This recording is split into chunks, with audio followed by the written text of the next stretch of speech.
Sir, सबसे पहले तो आपसे ये जानना चाह रही हूँ कि आज चेयरमैन पीसीबी मोहसिन नकवी साहब ने ये कहा है कि जो आईसीसी और बांग्लादेश में बातचीत चल रही है उसके बाद बता दिया जाएगा कि क्या होने जा रहा है। सर, इन योर ओपिनियन क्या होने जा रहा है और क्या बांग्लादेश और आईसीसी में कोई पैचअप होने जा रहा है? बहुत बहुत शुक्रिया सुजैन। दरअसल मामला ये है कि कल जिस तरह से एक मीटिंग हुई, आईसीसी के डेप्टी चेयरमैन इमरान ख्वाजा आए, फिर बांग्लादेश क्रिकेट बोर्ड के प्रेसिडेंट अमीनुल इस्लाम और पाकिस्तान क्रिकेट बोर्ड के चेयरमैन मोहसिन नकवी मौजूद थे। तो ये तकरीबन 4 घंटे से ज्यादा वक्त तक जारी रही और इस मीटिंग में पाकिस्तान और बांग्लादेश दोनों ने अपने तहफ्फुज़ात से उनको आगाह किया। अब इमरान ख्वाजा साहब गए वापस दुबई। अब वो जो है आईसीसी के चेयरमैन जय शाह को साहब को और बाकी आईसीसी के लोगों को ये सारी चीजें पेश करेंगे और आईसीसी उस पर क्या रिएक्ट करता है, उसके बाद he'll come back to Pakistan cricket board Pakistan cricket board को वो बताएंगे और फिर उसके बाद कोई फैसला होगा। क्योंकि हमारे प्राइम मिनिस्टर कैबिनेट मीटिंग में कह चुके हैं कि पाकिस्तान बांग्लादेश की वजह से भारत के खिलाफ मैच नहीं खेलेगा। तो ये बहुत सारी वजूहात हैं। अभी आइंदा 24 से 48 घंटे अहम है।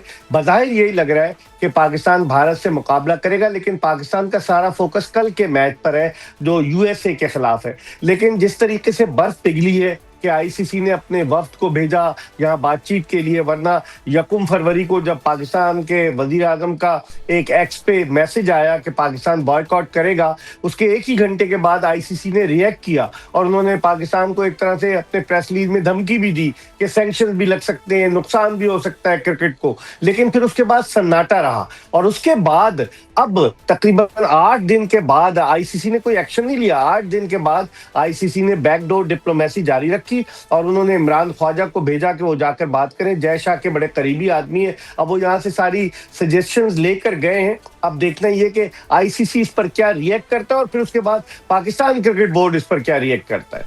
मिर्जा साहिब, आज चेयरमैन पीसीबी ने भी कह दिया है कि आईसीसी खुद चलकर हमारे पास आए और अगर कोई खुद चलकर पास आ जाए तो बहुत सारी बातों को भूल जाना चाहिए।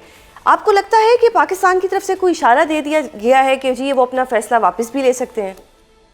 जी हाँ, आपने जिस तरह खुद मेंशन किया सुजैन के बहुत सारी बातों को भूल जाना चाहिए, तो इट मीन्स कि ये एक सिग्नल है।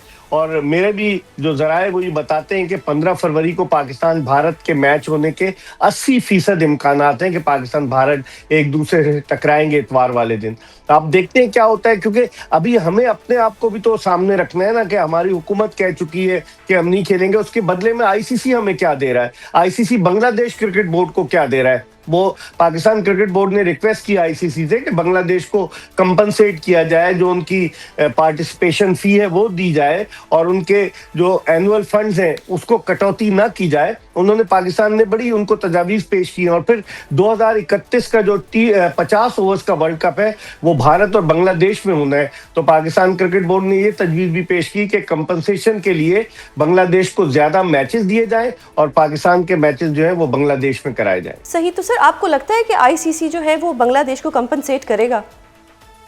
बज़ाहिर यही लग रहा है। देखें, बांग्लादेश ने सुजैन जो खामोशी इख्तियार की थी कि जब उनको बाहर कर दिया गया T20 वर्ल्ड कप से, स्कॉटलैंड को ले आए, तो बांग्लादेशी क्रिकेट बोर्ड ने कोई ज्यादा शोर नहीं मचाया। उन्होंने एक्सेप्ट कर लिया आईसीसी के इस फैसले को, जिसको आईसीसी ने भी, जो उनके मुझे जराए बताते हैं, एक्नॉलेज किया। लेकिन अब देखना ये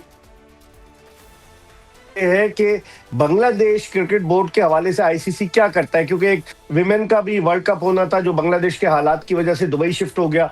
तो बहुत सारी चीजें हैं। अब आईसीसी एक ऐसी बंद गली में जा चुकी है कि जहां से उसको एक ना एक फैसला करना होगा। अगर पाकिस्तान इंडिया का मैच नहीं होता तो फिर जो माली नुकसान होगा वो आईसीसी, न सिर्फ आईसीसी को बर्दाश्त करना पड़ेगा बल्कि एसोसिएट ममालिक को भी बर्दाश्त करना पड़ेगा, जिनकी जो फंडिंग है वो आईसीसी करती है। तो बहुत सारी चीजें। जय शाह साहब खुद तो सामने आ नहीं रहे। उन्होंने इमरान ख्वाजा को भेजा जो उनके बड़े करीबी साथी हैं, सिंगापुर क्रिकेट एसोसिएशन के वो चेयरमैन है और उसके अलावा वो लॉयर भी हैं और वो बड़े मशहूर हैं कि डिस्प्यूट रिजॉल्व करने के लिए एज अ लॉयर उन्होंने खासी शोहरत हासिल की है। तो अब देखते हैं कि क्या सूरत हाल पैदा होती है। सही सर, अब जो यूएई और श्रीलंका क्रिकेट बोर्ड का कितना प्रेशर था पाकिस्तान को इन्फ्लुएंस करने में? देखें, यूएई का तो प्रेशर तो इसको नहीं कह सकते, लेकिन ये जरूर था कि उन्होंने इनको यकीन दहानी कराई कि 3 मार्च 2009 के बाद से जब श्रीलंकन टीम पर गद्दाफी स्टेडियम लाहौर के बाहर अटैक हुआ, तो मुत्तहदा अरब अमारात ने अपने स्टेडियम दिए। पाकिस्तान के सारे मैचेस 2009 से 2015 तक वही होते रहे। तो उन्होंने इस बात को भी याद दिलाया, क्योंकि वो भी एसोसिएट मुल्क है यूएई, उसकी भी फंडिंग की कटौती होगी। और श्रीलंका की जहां तक बात है कि श्रीलंका टूरिज्म, जब से वो बैंकरप्ट हुआ उसके बाद से टूरिज्म की वजह से श्रीलंकन इकोनॉमी चल रही है। और अभी जो पाकिस्तान भारत का मैच होना था, 10,000 से ज्यादा कमरे भारतीयों ने बुक कराए श्रीलंकन होटल्स के। जो कमरा $200 का था वो $1,200 का हो गया। उसके अलावा दीगर इकोनॉमिकल एक्टिविटीज थी, फ्लाइट्स आनी थी, उसके अलावा बहुत सारी चीजें थी कि जो होनी थी। एयर टिकट था, फिर टैक्सी वाले थे। तो इकोनॉमिकली श्रीलंका को झटका लग रहा था। तो उन्होंने रिक्वेस्ट की, खत लिखा कि जी हमें भी इकोनॉमिकली बड़ा प्रॉब्लम होगा, तो आप प्लीज कंसीडर करें। और उन्होंने उसमें यह भी याद दिलाया पाकिस्तान को कि जब श्रीलंकन टीम पर अटैक हुआ था उसके बावजूद श्रीलंका ने अपनी टीम पाकिस्तान भेजी। और गुज़िश्ता साल नवंबर में जब इस्लामाबाद में एक बम धमाका हुआ था कचहरी के बाहर, तो श्रीलंकन टीम पाकिस्तान के दौरे पर थी। कुछ खिलाड़ी वापस जाना चाहते थे, तो श्रीलंकन क्रिकेट बोर्ड ने याद दिलाया कि हमने, और मोहसिन नकवी साहब ने श्रीलंकन हाई कमिश्नर से बात की और उसके बाद श्रीलंकन टीम का टूर जारी रहा। तो उन्होंने ये बात भी याद दिलाई कि हम आपका भी साथ देते रहे, इस वक्त आप हमारी इकोनॉमी को देखें, हमारा भी साथ दे। तो बड़ी ट्रिकी सिचुएशन है। अब देखिए आइंदा आने वाले दिनों में क्या होता है। सही सर, आपने कहा कि 80% चांसेस हैं मैच होने के। आईसीसी इसमें कितनी लचक दिखाएगा, क्योंकि आईसीसी तो इंडिया के इन्फ्लुएंस में ज़्यादातर देखा गया है, तो वो कितनी हमें इसमें एक ग्रेस देगा या एक लचक दिखाएगा? देखिए आईसीसी को सुजैन लचक दिखानी होगी, क्योंकि इस वक्त माली नुकसान है। तकरीबन ओवरऑल अगर हम देखें तो $500 मिलियन पाकिस्तान और भारत के मैच से जनरेट होते हैं, जिसमें $250 मिलियन तो ब्रॉडकास्टर्स के हैं।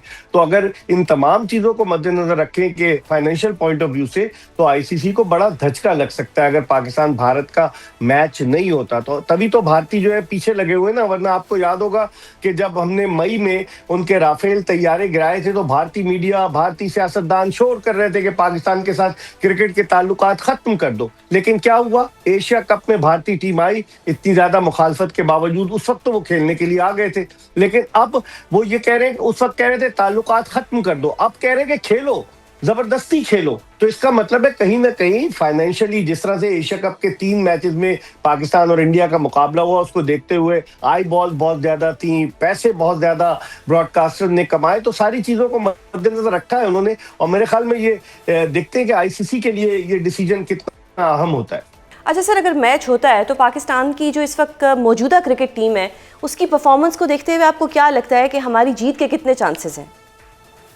देखिए पाकिस्तान और भारत का जब भी आईसीसी इवेंट्स में मुकाबला होता है, भारत फाते रहा है। लेकिन पाकिस्तान ने जो पहला मैच खेला नीदरलैंड के खिलाफ, उस मैच में लोगों की सांस अटकी हुई थी। अगर राना फहीम अशरफ वो बैटिंग न करते, 11 गेंदों पर 29 रन न बनाते, तो बड़ी मुश्किल होती। अब पाकिस्तान का अगला इंपॉर्टेंट मैच कल यूएसए से है।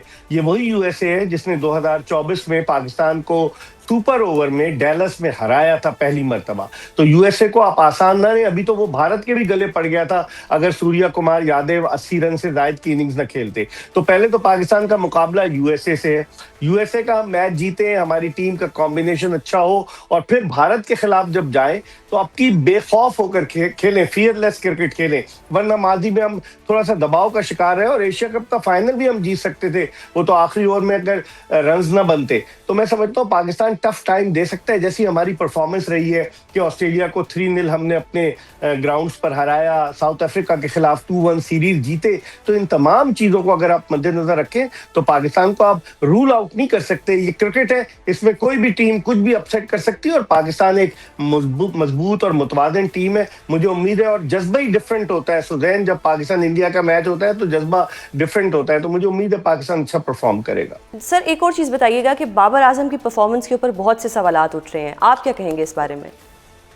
देखिए बाबर आजम 2015 में इंटरनेशनल क्रिकेट में आए, लेकिन इस वक्त वाकई में वो आउट ऑफ फॉर्म है। एक तो उनका नंबर जो है 1 डाउन से वो 4थे नंबर पर आ गए, फिर वो उनका स्ट्राइक रेट का प्रॉब्लम है, फिर जो बिग बैश में वो खेले, बिग बैश में भी उनका स्ट्राइक रेट का प्रॉब्लम रहा। ऑस्ट्रेलिया में रन सिर्फ 250 उन्होंने किए। तो इन तमाम चीजों को मद्देनजर रखते हुए बाबर आजम जैसा खिलाड़ी पाकिस्तान में बहुत कम सुपरस्टार पैदा हुए। बाबर आजम यकीनन 2015 से 2025 तक 10 साल के अरसे में उन्होंने रूल किया या इंटरनेशनल क्रिकेट की रेटिंग्स पर भी। तो मैं समझता हूँ कि मेंटली वो थोड़े डिस्टर्ब हैं। अगर उनको एक आध मैच में आराम करा के किसी और को मौका दिया जाए और बाबर आजम अपना फुल फोकस करें, तो कोई वजह नहीं कि वो पाकिस्तान के लिए कारनामे सर अंजाम ना दे सके।